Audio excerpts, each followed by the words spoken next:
দানাস ইস্তেমায়ে কওলে রহমা জিকিরে গোশ তাতওয়া নাই রোজ শবদর জিকির কোশ আল্লাহ আল্লাহ আল্লাহ আল্লাহ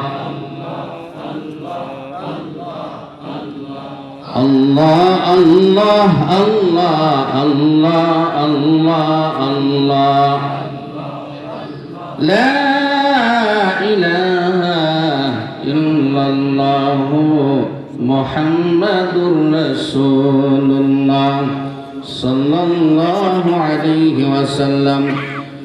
ভাটিবন্দর মিফতাহুল উলুম মাদ্রাসার উদ্যোগে আয়োজিত 2-3 ব্যাপী ইসলামী মহাসম্মেলনের সম্মানিত আজকে প্রথম দিনের সম্মানিত সভাপতি, উপস্থিত হযরত উলামায়ে কেরাম, সামনে উপবিষ্ট মুরব্বিয়ানে আযম, আমার যুবক ভাইয়েরা, পর্দার অন্তরালে অবস্থানরত সম্মানিত মা ও বোনেরা, আপনাদের সকলের প্রতি আবারও বিনীত সালাম রইল। আসসালামু আলাইকুম ওয়া রাহমাতুল্লাহ। সম্মানিত উপস্থিতি, আপনাদের কাঙ্ক্ষিত মেহমান হযরতুল আল্লাম মুফতি আরিফ বিন হাবিব দামাত বারাকাতুহুল আলিয়া, তিনি খুব কাছাকাছি চলে এসেছেন। বলি আলহামদুলিল্লাহ। আরেকটা আওয়াজ দিয়ে বলি আলহামদুলিল্লাহ। অল্প সময়ের ভিতরে হযরত চলে আসবেন। হযরত আসার পূর্বে অল্প কিছুক্ষণ আপনাদের সামনে কিছু কথা বলার চেষ্টা করব। আপনারা শুনতে রাজি আছেন তো? সর্বপ্রথমে আমি আল্লাহ রাব্বুল আলামিনের শুকরিয়া জ্ঞাপন করছি, যিনি আমাদেরকে আজকের এই মাহফিলে এসে বসার মতো তৌফিক দিয়েছেন। এই জন্য আবার বলি আলহামদুলিল্লাহ। আমি আপনাদের সামনে লম্বা চড়া কোনো ভূমিকা নিচ্ছি না, কারণ হলো আমার সময় অনেক কম। হুজুর আসলে আমাকে ছেড়ে দিতে হবে, এই জন্য কোনো ভূমিকায় গেলাম না। পবিত্র কোরআনে কারীমের 2টি আয়াত আপনাদের সামনে তিলাওয়াত করেছি। রাসূল মাকবুল সাল্লাল্লাহু আলাইহি ওয়াসাল্লামের অসংখ্য অগণিত হাদিসের ভান্ডার থেকে মাত্র আপনাদের শোনা, আপনাদের চেনা, আপনাদের জানা, অনেকেরই মুখস্থ থাকা একটি ছোট্ট হাদিসের অংশ বিশেষ পাঠ করেছি। যদি আল্লাহ রাব্বুল আলামিন তৌফিক দেন, এই আয়াত এবং হাদিসকে সামনে রেখে কিছু কথা আপনাদের সামনে রাখার চেষ্টা করব। আপনারা ধৈর্য সহকারে শোনার জন্য প্রস্তুত আছেন তো? অসুবিধা হবে না তো? হুজুর চলে আসতেছেন। হুজুর তো জ্ঞান গর্ব আলোচনা করবেন। হুজুরের আলোচনা কেমন এটা আপনারা অবশ্যই আগে থেকে অনেকে জানেন, আবার অনেকে নাও জানতে পারেন। বাকি হুজুর হাদিসের বাহিরে, কোরআনে কারীমের বাহিরে কোনো কথাই বলেন না। আমি একবার এক মজলিসের মধ্যে আমি হুজুরকে একটু টেস্ট করছি। কিভাবে? যে হুজুর যখনই যে হাদিসটা বলে, আমি সাথে সাথে গুগল টাচ দিয়ে ওই হাদিসটা বের করেছি। যেই রেফারেন্সগুলি দিয়েছি, আমি 1 ঘন্টা বয়ান শুনেছি, 1 ঘন্টার ভিতরে প্রত্যেকটা রেফারেন্স আমি সঠিক পেয়েছি। একটার মধ্যে কোনো গরমিল নেই। তো কাজেই আমরা হুজুরের জন্য একটু অপেক্ষা করব। আজকে আমরা বয়ান শুনেই যাব। রাজি আছেন ইনশাআল্লাহ? আমি যে আয়াত আপনাদের সামনে তিলাওয়াত করেছি, সূরাতুল বাকারার প্রথম 2টি আয়াত। সূরা বাকারার আয়াত আমরা অনেকেরই মুখস্থ আছে। যারা পবিত্র কোরআনে কারীম নতুন সবক নেই, তারা তো এগুলো মুখস্থ করেনি। আর যারা আমরা পড়ি না, অনেকে এটা শুনে শুনে মুখস্থ হয়ে যায়, ঠিক না? অবশ্যই আমি আমার তেলাওয়াতের মধ্যে অনেকেরই মনে চলে আসছে যে এগুলো আমি পারি। যাই হোক, আল্লাহ রাব্বুল আলামিন ইরশাদ করেন আলিফ লাম মিম। আল্লাহ বলেন এই যে আলিফ লাম মিম এটিও একটি আয়াত। এই আয়াতের মধ্যে আল্লাহ রাব্বুল আলামিন কি বলেছেন, কি বুঝাতে চেয়েছেন, এটা আল্লাহ রাব্বুল আলামিনই ভালো জানেন। সমস্ত মুফাসসিরিন কেরাম অনেকেই অনেক তাফসীর অনেক দিকে করেছেন। কেউ আলিফ দিয়া আল্লাহ, লাম দিয়া হযরত জিবরাইল আলাইহিস সালাতু ওয়াস সালামকে বুঝিয়েছেন, মিম দিয়া মুহাম্মদুর রাসূলুল্লাহ সাল্লাল্লাহু আলাইহি ওয়াসাল্লামকে বুঝিয়েছেন। অর্থাৎ আল্লাহর পক্ষ থেকে হযরত জিবরাইল আলাইহিস সালাতু ওয়াস সালামের মাধ্যমে মুহাম্মদুর রাসূলুল্লাহ সাল্লাল্লাহু আলাইহি ওয়াসাল্লামের নিকটে এই প্রেরিত কিতাব, এই কথা অনেকে বুঝাইছেন। কিন্তু সর্বশেষ সিদ্ধান্ত মুফাসসিরিন কেরামের যে এই আয়াত দিয়ে কি বুঝাইতে চাইছেন, এর হিকমত, এর মুরাদ কি, এর উদ্দেশ্য কি, একমাত্র আল্লাহই ভালো জানেন। আল্লাহু আ'লাম বিমুরাদিহি বিযালিকাল আয়াত। তাফসীরে জালালাইন শরীফের মধ্যে লিখছেন যে এই আয়াত দিয়ে কি বুঝাইতেছেন এটা আল্লাহ পাকই ভালো জানেন। দ্বিতীয় আয়াত, যালিকাল কিতাব লা রাইবা ফীহ, এটা এমন একটি গ্রন্থ, এমন একটি কিতাব যার মধ্যে কোনো সন্দেহ নাই। এই কথাগুলো কার? আল্লাহ। আর একটা আওয়াজ দিয়ে বলেন আল্লাহ। আমার ভাইয়েরা, পৃথিবীর বুকে অনেক গ্রন্থকার, অনেক লেখক কিতাব লিপিবদ্ধ করেছেন, বই লিখেছেন। যারা আমরা কিতাব পড়ে থাকি, বিভিন্ন বই পুস্তিকা পড়ে থাকি, ওই কিতাবের শুরুতে একটা লেখকের কলাম আছে, আছে না? প্রথমেই লেখকের কলাম থাকে। লেখকের কলামের মধ্যে লেখক তার এই বইয়ের ভিতরে কি কি আছে, কি বিষয়ে আলোচনা হবে, তার একটা সামারি, সমষ্টি ওই কলামের মধ্যে, ভূমিকার মধ্যে নিয়ে আসেন। ওই ভূমিকাতে নিয়ে আসেন যে এই কিতাবের মধ্যে কি বিষয়ে আলোচনা হবে। তার মধ্যে একটি কথা এমন থাকে, একটি কলাম এমন থাকে, আমার এই বই লিখতে গিয়ে অনেক ভুল ভ্রান্তি হতে পারে।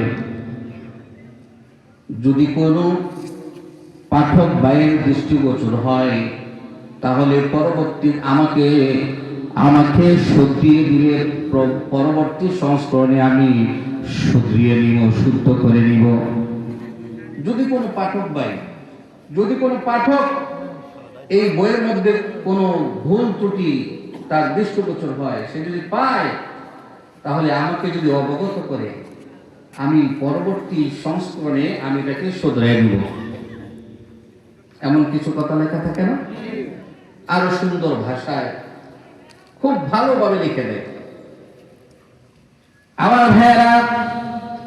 কিন্তু আমার আপনার আল্লাহ রাব্বুল আলামিন, আমার আপনার সৃষ্টিকর্তা, তিনি একটা কিতাব লিখেছেন, যেই কিতাবের শুরুতেই চ্যালেঞ্জ ছুড়ে দিয়েছেন, চ্যালেঞ্জ করেছেন। তিনি তার ভূমিকাতে চ্যালেঞ্জ ছুড়ে দিয়েছেন, আমার এই কিতাব এমন একটি কিতাব, এই কিতাবের মধ্যে ভুল হওয়া তো দূরের কথা, কোনো প্রকারের কোনো সন্দেহই নাই। যালিকাল কিতাব লা রাইবা ফীহ, ইহা এমন একটি গ্রন্থ যার মধ্যে কোনো সন্দেহই নাই। পৃথিবীর বুকে এমন কোন গ্রন্থকার আছে যে গ্রন্থের ব্যাপারে এমন সার্টিফাই করতে পারে যে আমার এই বইয়ের ভিতরে কোনো ভুল নাই?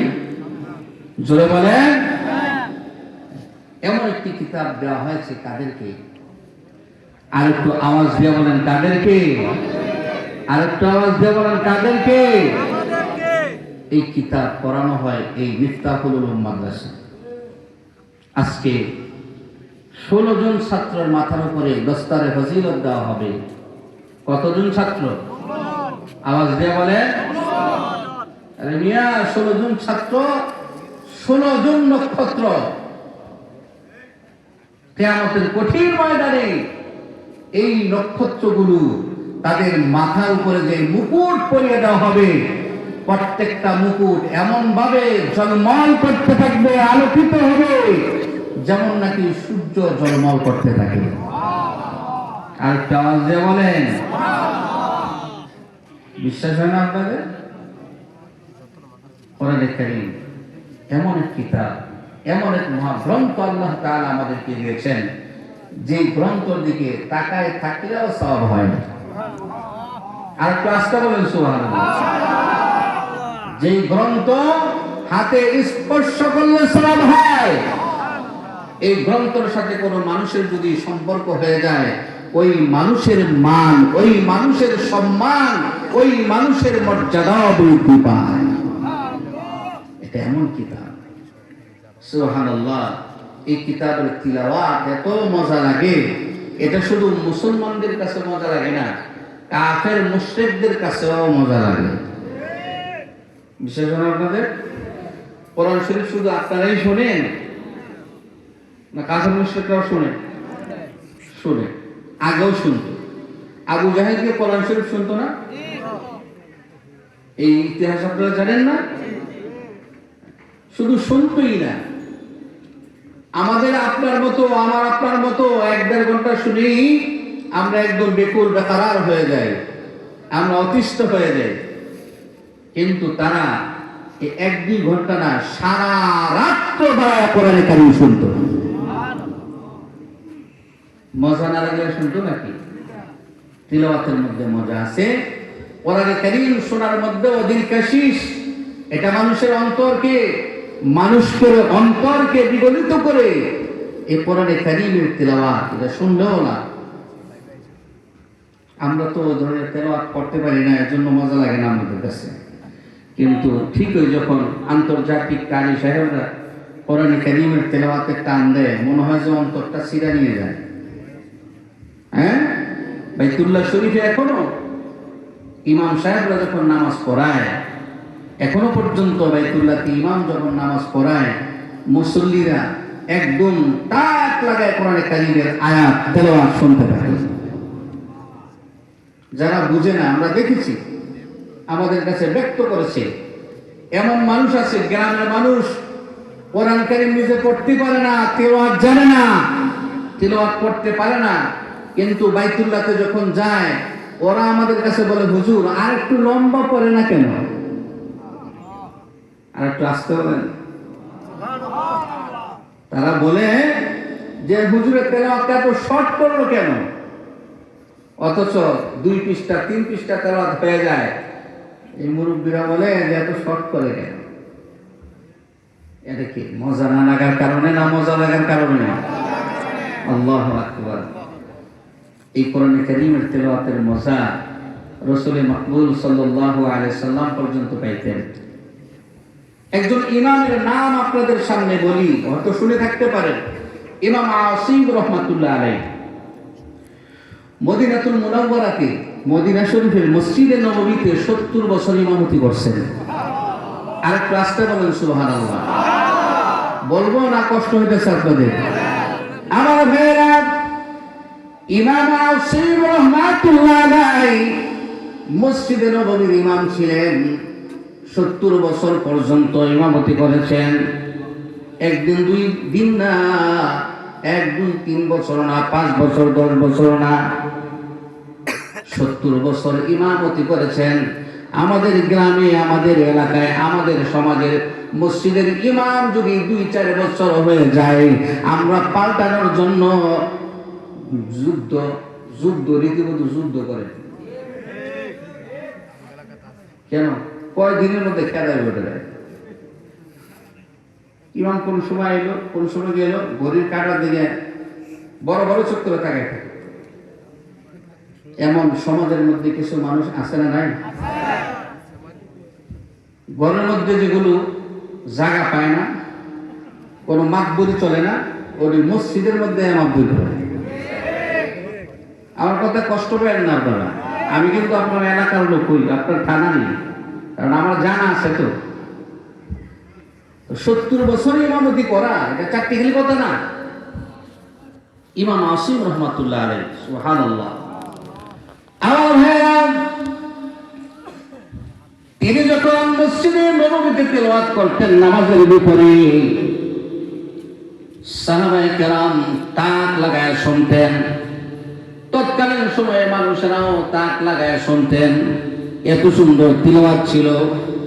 ইমাম আসিম এত সুন্দর তিলাওয়াতের অধিকারী করতে হলো। একদিন ছাত্ররা বলতেছে, হুজুর এত সুন্দর তিলাওয়াত আপনি করেন, এই তেলাওয়াতে মানুষ মুগ্ধ হয়ে যায়। আর আমরা একটা জিনিস লক্ষ্য করেছি, আপনি যখন তেলাওয়াত করেন, আপনার তেলাওয়াত করার সাথে সাথে পুরা মসজিদে নববী সুগন্ধে সুরভিত হয়ে যায়।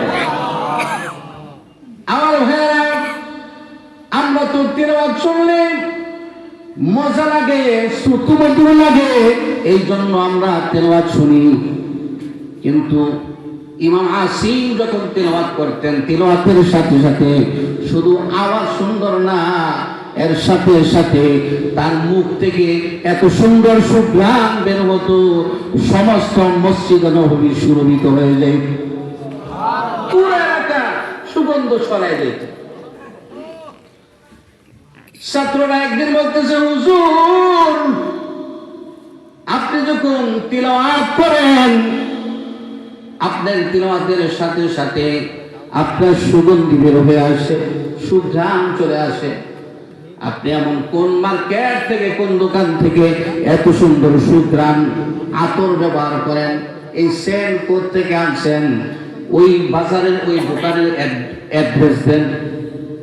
কোন দোকানের সেন্ট আপনি ব্যবহার করেন, এটার অ্যাড্রেস নাম করে দেন। এত সুন্দর চমৎকার, এত সুন্দর, এত ভালো সেন্ট যে তেলাওয়াত শুরু হইলে এটার গ্রাম শুরু হয়। শুনছেন এমন সেন্টের নাম জীবনে? এমন আতর শুনছেন? এমন গ্রামের কথা?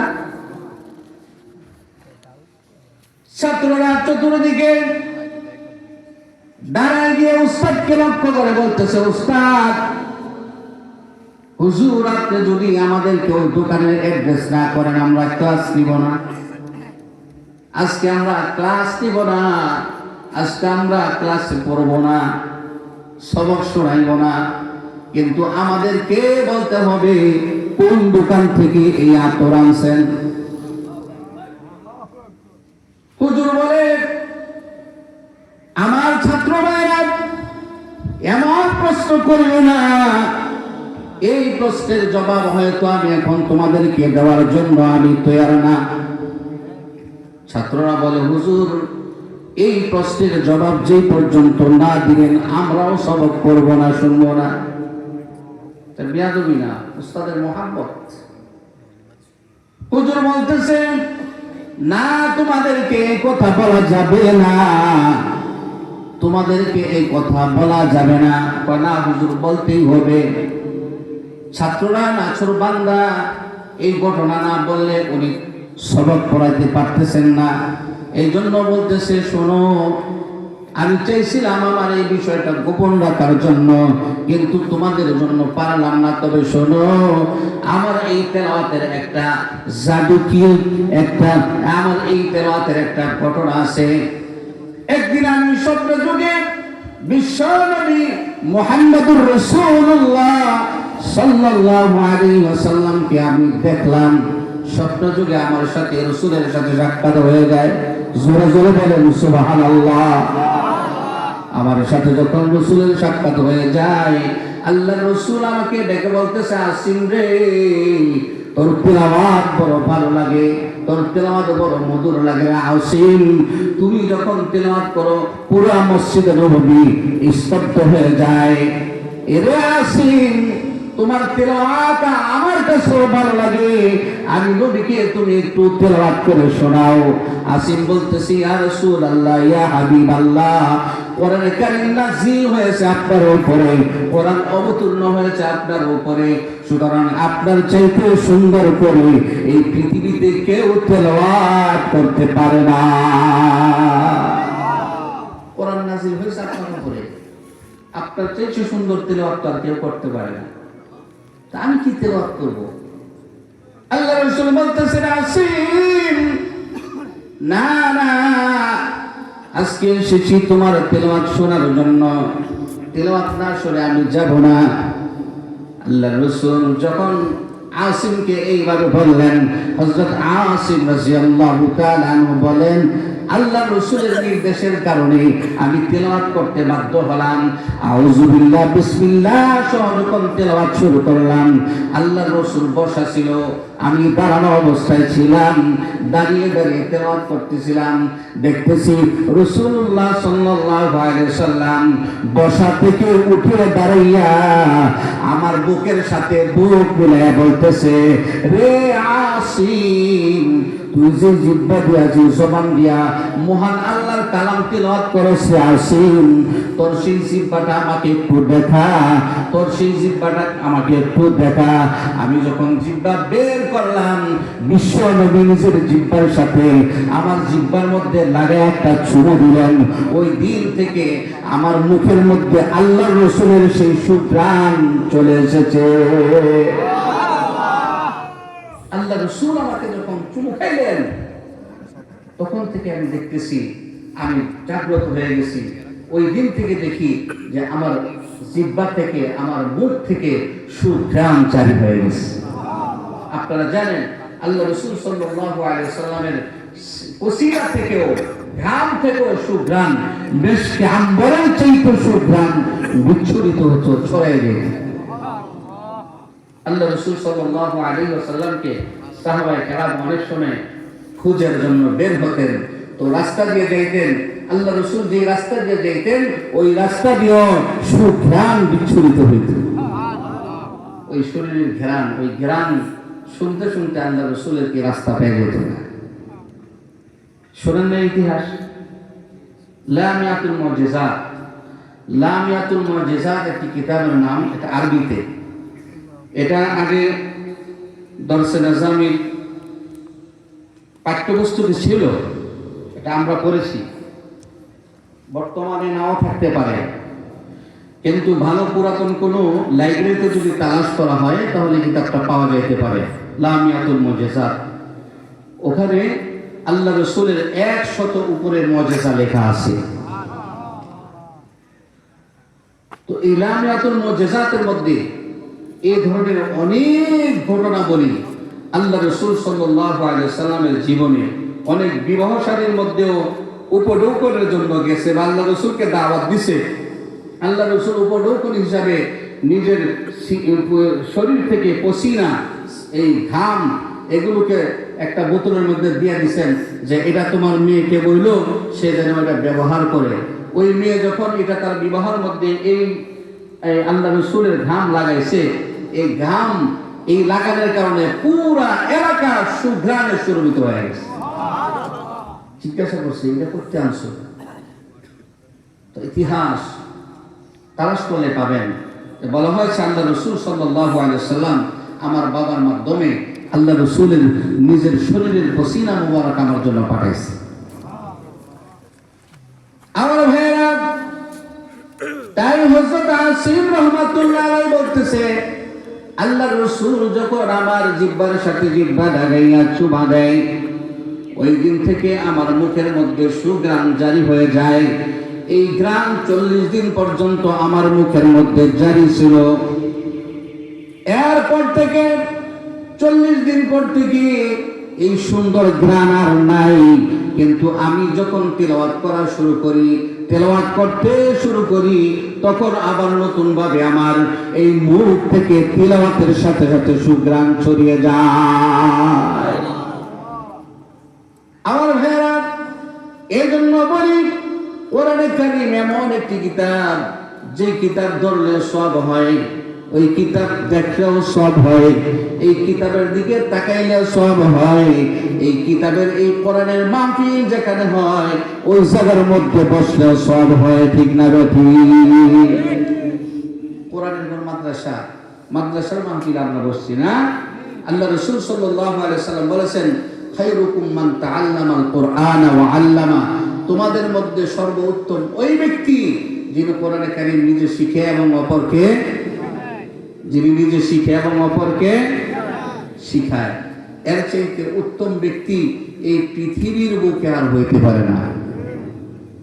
এমন ব্যক্তিগুলো, এমন বাছাইকৃত লোকগুলো যেগুলো তৈয়ার করা হয়, তৈয়ার করেন, তাদের বসবাস এই মিফতাহুল উলুম মাদ্রাসা। ঠিক না বে ঠিক? আরো জোরে বলেন ঠিক না বে ঠিক? এই জন্য এই মাদ্রাসা যেখানে কোরআনের দর্স হয়, কোরআনের শিক্ষা হয়, এই মাদ্রাসাগুলো আমাদের ধরে রাখা দরকার আছে না নাই? আরো জোরে বলেন আছে না নাই? নিজেদের জান ও মাল ব্যয় করে এই মাদ্রাসার খেদমত করে যাব, পারবো তো ইনশাআল্লাহ? শুনে অত্যন্ত খুশি হইলাম যে এই মাদ্রাসা থেকে 16 জন ছাত্র, সুবহানাল্লাহ, 16 জন ছাত্র কোরআনে কারীমের তারা হিফজ সম্পন্ন করেছেন।